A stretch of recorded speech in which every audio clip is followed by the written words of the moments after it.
The rain had been falling for 3 days straight. It wasn't the gentle kind of rain that whispers against windows and makes you want to curl up with a book. This was the relentless, drumming sort, the kind that turns city streets into rivers and makes everything feel heavier, darker, colder. Inside the towering glass building on Fifth Avenue, none of that mattered. The law offices of Hartwell and Klein occupied the entire 42nd floor, a kingdom of polished marble, leather furniture, and floor-to-ceiling windows that offered a view most people would never see except in photographs. Here, the rain was just a backdrop, something picturesque happening to other people far below. Garrison Hartwell stood at one of those windows now, hands clasped behind his back, watching the city blur beneath the downpour. At 53, he carried himself with the kind of confidence that comes from never having lost anything important. His suit was Italian, his watch Swiss, his reputation impeccable. He had built his career on precision, on seeing 3 moves ahead, on never underestimating an opponent in the courtroom. But outside of it? Outside the courtroom, most people weren't worth the effort of estimation at all. Mr. Hartwell? His assistant's voice crackled through the intercom. The cleaning crew is here. They're starting on the West Wing. He didn't respond. He rarely did to such mundane announcements. The cleaning staff came every evening after 6, moving through the offices like ghosts, invisible and unimportant. They emptied trash bins, vacuumed carpets, wiped down surfaces, all the unglamorous work that kept his world gleaming. Garrison returned to his desk where a chessboard sat waiting. It was his habit, this late evening ritual. After his staff had gone home, after the phone stopped ringing and the emails slowed to a trickle, he would play against himself. Black versus white. Logic versus strategy. It cleared his mind, sharpened his thinking for the next day's battles. He had just moved his knight when he heard it. A small gasp. Barely audible. He looked up sharply. In the doorway of his office stood a little girl. She couldn't have been more than 9 or 10 years old, with dark hair pulled back in a simple ponytail and enormous brown eyes that seemed to take up half her face. She wore jeans that were slightly too short and a purple sweater with a small stain on the sleeve. In her hands she clutched a worn paperback book. "Who are you?" Garrison's voice was sharp, not unkind but certainly not welcoming. The girl took a small step backward, her fingers tightening around her book. "I'm sorry. I didn't mean to bother you. My mom, she's cleaning the conference room. She told me to wait in the break room, but I..." Her eyes drifted past him to the chessboard. "Is that chess?" Garrison followed her gaze, then looked back at her with barely concealed irritation. "Yes, chess. Shouldn't you be with your mother? I know where she is." The girl's voice was quiet but not timid. There was something steady in it, something that didn't quite match her humble appearance. I've never seen a real chess set that beautiful before." Despite himself, Garrison glanced at the board. It was beautiful hand-carved pieces from India, marble and onyx, each figure a small work of art. It had cost more than most people earned in a month. "You play chess?" He couldn't keep the skepticism from his voice. "A little." She took another step into the room, drawn forward despite her obvious awareness that she shouldn't be there. "My grandpa taught me before he died. We used to play with a set he made from bottle caps and cardboard." Bottle caps and cardboard. Garrison almost smiled at the absurdity of it.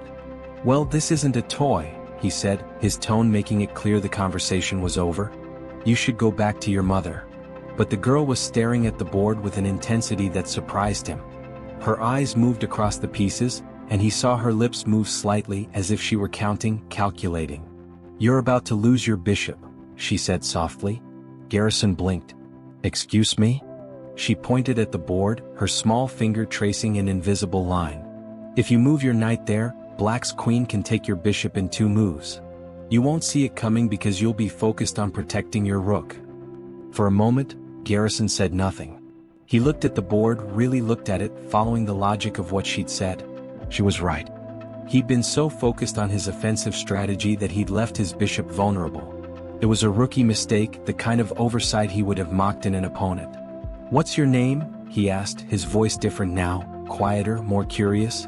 "Ivy," she said. "Ivy Chin." "Well, Ivy Chin." He gestured to the chair across from him. "Would you like to play a game?" Her mother's name was Lynn, and she had been cleaning offices in Manhattan for 12 years. Garrison learned this later, after Ivy had beaten him.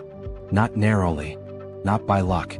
She had systematically dismantled his defenses, sacrificed a rook to open up his king, and delivered checkmate with a combination so elegant it had taken him 3 full seconds to realize the game was over. He had sat there, staring at the board, feeling something he hadn't felt in decades: genuine surprise. "Where did you learn to play like that?" he'd asked. Ivy had shrugged, her small shoulders rising and falling. "My grandpa said chess isn't about the pieces. It's about understanding what the other person wants. Once you know that, you can see everything they're going to do." Understanding what the other person wants. It was the same principle Garrison used in the courtroom, the same psychological warfare that had made him a legend among litigators. But hearing it from a 10-year-old girl in a stained sweater, who learned to play with bottle caps, it struck him differently. When Lynn had appeared in the doorway 20 minutes later, apologizing profusely in accented English, explaining that Ivy must have wandered off, Garrison had done something unexpected. He'd asked them to come back. "Tomorrow evening," he'd said. "If you're here cleaning anyway, bring Ivy. I'd like to play another game." Lynn had looked at him with confusion and suspicion, the look of someone who'd learned to be wary of powerful men making unusual requests. But Ivy's eyes had lit up, and something in that brightness had made Lynn nod slowly. "Okay," she'd said. "Tomorrow." That night, Garrison couldn't sleep. He lay in his penthouse bedroom listening to the rain, thinking about the game, replaying the moves in his mind, trying to find the moment where he'd lost control. But more than the game itself, he kept thinking about Ivy's words. Chess isn't about the pieces. It's about understanding what the other person wants. When had he stopped thinking that way? When had he started seeing people as pieces to be moved rather than opponents to be understood? The question bothered him more than he wanted to admit. Ivy came back the next evening and the evening after that. At first, Garrison told himself it was just intellectual curiosity. The girl had a remarkable mind, raw and untrained, but brilliant in its intuitive grasp of strategy. Playing against her was challenging in a way his usual opponents weren't. She didn't know the classic openings, didn't follow conventional patterns. She played by feeling and observation, which made her unpredictable. But as the days turned into weeks, he realized it was more than that. Ivy talked while they played. She told him about her school, about her mother working 3 jobs to keep them in their tiny apartment in Queens, about the library where she spent her afternoons reading everything she could find. She talked about wanting to be an engineer, about designing bridges that wouldn't fall down, about understanding how things fit together. "Mom says I dream too big," Ivy said one evening, moving her knight with careful precision. "She says I should focus on realistic goals." "What's unrealistic about being an engineer?"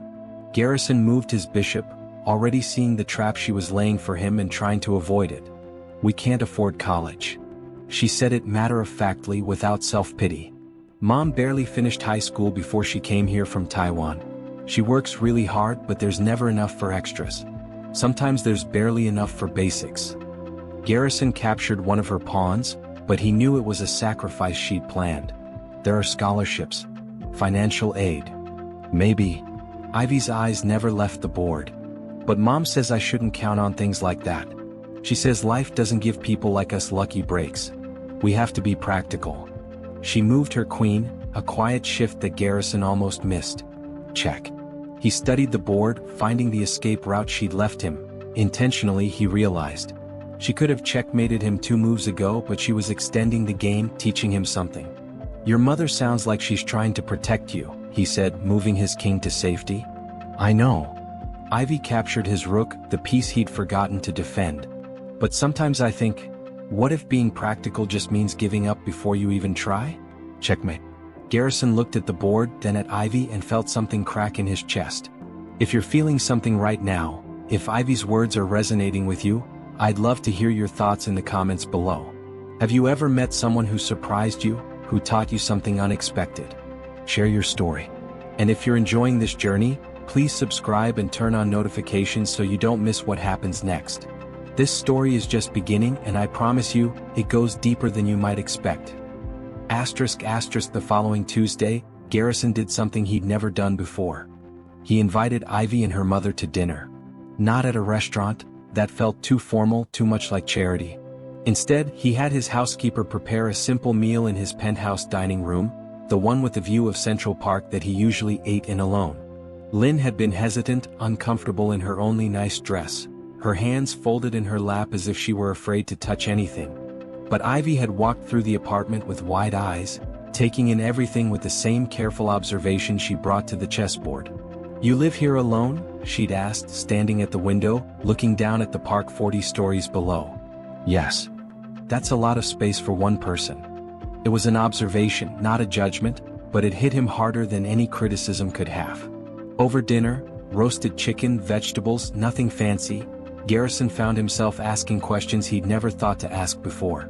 About Lynn's journey from Taiwan, about the factories where she'd worked before turning to cleaning because the hours were more flexible around Ivy's school schedule. About their apartment, which they shared with 2 other families to split the rent. Lynn answered carefully, with the practiced guardedness of someone who'd learned that showing vulnerability to powerful people usually led to exploitation, not help. But gradually, as the evening wore on and Garrison kept his questions gentle, kept his manner respectful rather than pitying, she began to open up. "Ivy is special," Lynn said, her English heavily accented but clear. "Since she was very small, she sees things differently. Patterns. Connections. Her teachers say she's gifted, but..." She shook her head. "Gifted doesn't pay for books. Doesn't pay for programs. The school, they want to put her in special classes, but they cost money." "How much?" Garrison asked. Lynn named a figure that was less than he spent on dry cleaning in a month. He said nothing, but he filed the information away. The chess games continued. But now they were different. Now Garrison found himself not just playing against Ivy, but learning from her. She showed him patterns he'd never noticed. Sacrifices that seemed foolish until 3 moves later when they became brilliant. Defensive strategies that looked passive but were actually setting up devastating counterattacks. "You play like you have something to lose," Ivy told him one evening. "You protect everything too much. Sometimes you have to let things go to win." "That's easy to say when it's just a game," Garrison replied, moving his king away from danger. "Is it?" Ivy looked at him with those enormous brown eyes. "You're one of the most famous lawyers in New York. Don't you sacrifice things in court? Don't you take risks? That's different." "Why?" He didn't have a good answer. It was on a Wednesday in late November when everything changed. Garrison had been working on a major case, a corporate merger worth hundreds of millions of dollars. His clients were buying out a smaller company and there were complications. The smaller company's employees would lose their jobs, their pensions compromised by contractual loopholes. It was legal, technically sound. His clients would win. But as Garrison sat in the conference room, looking at the papers spread before him, he kept thinking about Lynn. About the 3 jobs she worked. About what would happen to families like hers if the company they depended on suddenly disappeared behind a wall of legal technicalities. He kept thinking about Ivy asking him, "Why is that different?" That evening when Ivy came for their game, Garrison was distracted. He made careless moves, lost pieces unnecessarily. "You're not playing like yourself," Ivy observed, capturing his queen. "Something's wrong." Garrison looked at her, this small girl in her second-hand clothes who could see through him more clearly than his colleagues of 30 years. "I'm working on a case," he said slowly. "A case where my clients are right. Legally, they're going to win. But a lot of people are going to get hurt." Ivy moved her knight, cornering his king. "Will you get hurt?" "No. I'll be paid very well." "Then why do you look sad?" "Checkmate." Garrison stared at the board, but he wasn't seeing the pieces anymore. "Because," he said quietly, "I used to think winning was the only thing that mattered. But you've taught me something, Ivy. You've taught me that how you win matters too." The next morning, Garrison walked into his managing partner's office and resigned from the case. The reaction was explosive. His partners accused him of losing his nerve, of betraying the firm, of throwing away his reputation over sentimentality. "You've changed," his senior partner had said, disgusted. "Ever since you started playing chess with that cleaning woman's kid. It's made you soft." Garrison had looked at him, this man he'd worked alongside for 20 years, and realized he was looking at his own reflection. At who he'd been just a few months ago. "No," he'd said calmly. "It's made me remember that winning at any cost isn't winning at all. It's just moving pieces around a board until everyone else has nothing left." He'd cleaned out his office that afternoon. The news spread fast. Garrison Hartwell, the legendary litigator, had walked away from his own firm over a crisis of conscience. Some called him a fool. Others whispered that he'd cracked under pressure. But Garrison felt lighter than he had in decades. He opened his own practice, a small office in a modest building in Brooklyn. He took cases he believed in, worked with clients who needed help rather than clients who could pay the most. His income dropped dramatically. His penthouse became too expensive to maintain. He didn't care. For the first time in his adult life, he was playing a game he actually wanted to win. Ivy kept coming for their chess games, now at his new office where the view was of a parking lot instead of Central Park. "You gave up everything," she said one evening, studying the board. "Your big office, your fancy job. Don't you miss it?" Garrison moved his pawn forward, opening up a strategy he'd learned from her. One that looked weak but was actually the beginning of something stronger. "I gave up pieces," he said. "But I kept what mattered. I'm still playing the game, Ivy. I'm just playing it differently now." She smiled, a small knowing smile that made her look far older than her years. "Grandpa used to say something," she said softly. "He said the queen is the most powerful piece on the board, but she's only powerful because she serves something bigger than herself. The king. The game itself. The queen who forgets that becomes just another piece to be sacrificed." Garrison felt his throat tighten. "Your grandfather was a wise man." "He was a janitor," Ivy said simply. "But he understood people. He understood what mattered." She moved her queen across the board, a bold, beautiful move that opened up possibilities Garrison was only beginning to see. "Check," she said gently. "I need to pause here for a moment because this story is touching something important. Something about what we value, what we chase, what we sacrifice in the pursuit of success. If you're feeling it too, I'd love for you to share your thoughts below. Have you ever had a moment where someone unexpected showed you a different way of seeing the world? Have you ever had to choose between what looks like winning and what actually matters? Please subscribe if you haven't already and turn on those notifications because the journey we're on together is leading somewhere powerful, and I don't want you to miss it. **** 6 months after Garrison left his firm, an envelope arrived at his office. It was from a scholarship foundation, one he'd never heard of.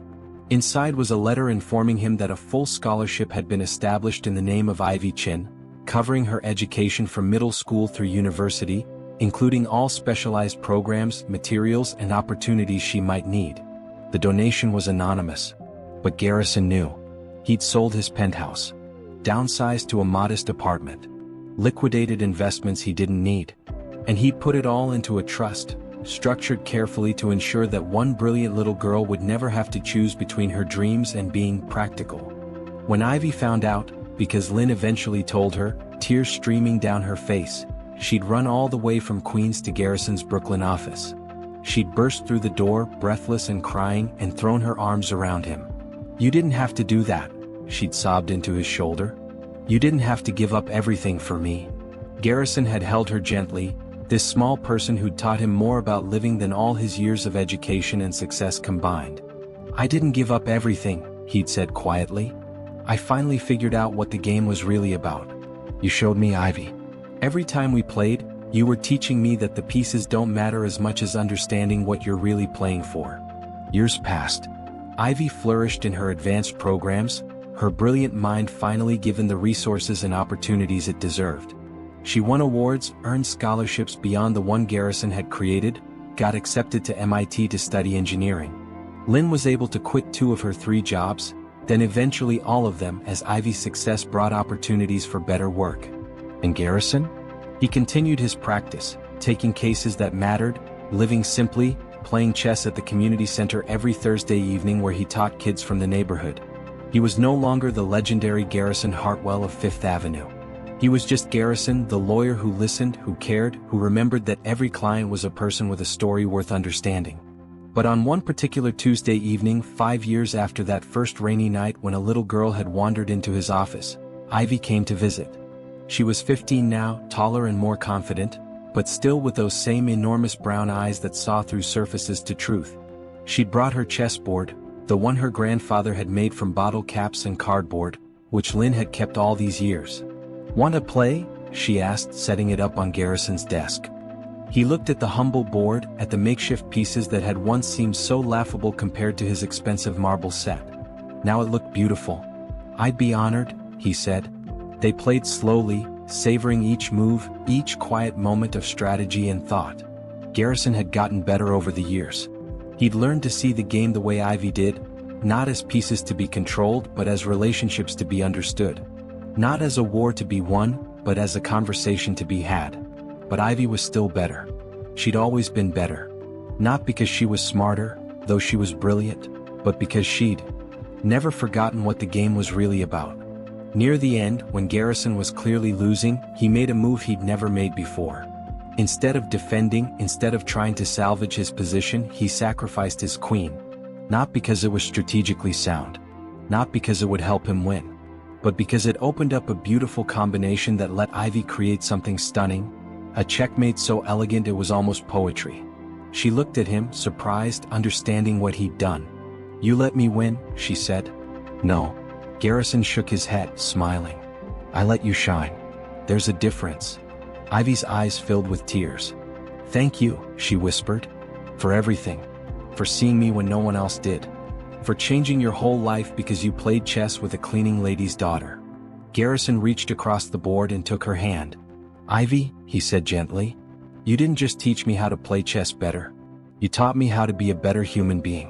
You taught me that real power isn't about control or domination or winning at any cost. It's about understanding what matters. It's about sacrificing the pieces that don't serve the bigger game." He gestured to the humble board between them. "This board right here, made from bottle caps and cardboard, taught me more about value than everything I accumulated in 20 years at a corner office. Because it was made with love, with imagination, with the understanding that the game itself is the gift, not the price of the pieces." Ivy wiped her eyes, smiling through her tears. "Grandpa would have liked you," she said. "I wish I could have met him." "You did," Ivy said softly. "Every time you chose to see me as a person instead of just a poor kid who didn't belong in your office. Every time you played a game with me like I mattered. That was Grandpa's lesson. That was what he taught me."